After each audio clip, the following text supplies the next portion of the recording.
Dan, has the opposition put forward amendments in good faith to the government that they can look at, or is this public posturing? We saw the criticism from Susan Lee last hour. She says the bill is virtually unworkable. How can you possibly redraft it that would see the coalition back it?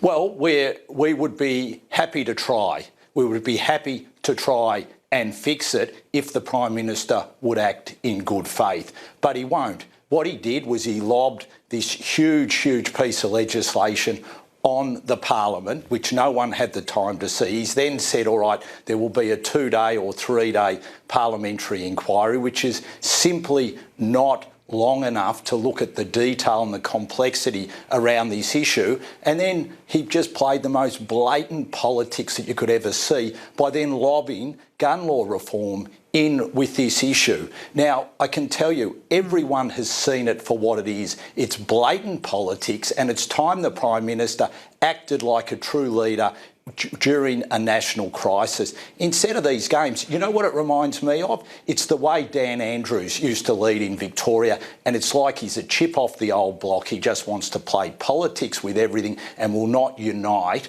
on an important issue, one of the most important issues that this country has faced for decades.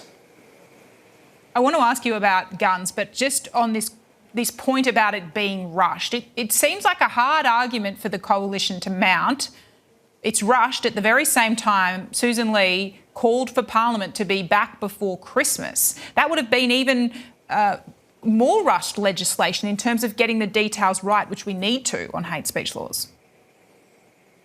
Not at all, not at all. What we could have done is we could have had the commemorative service like we're going to rightly on Monday, but we could have done that before Christmas, which would have been the right time to do that. And then we could have begun the process of sitting down and working in a bipartisan way on addressing the issue that was before us. And we could have outlined general principles.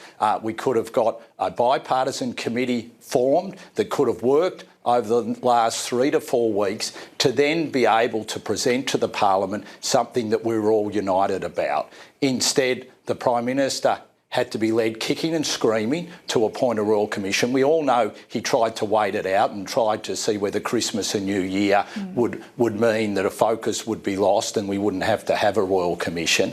And then all of a sudden he's just dropped this legislation on the Parliament without giving it proper time. And he could have begun the consultation on this before Christmas. He chose not to. He chose to play politics, and everyone can see it for what it is. I can tell you out in my community, they just say to me, why the hell is the Prime Minister doing it this way? Because it just seems all about politics, nothing about the national interest. And if ever there was an issue that needed us to address it through the national interest, it's this one. And that's why it's such an abject failure of leadership from the Prime Minister, sadly.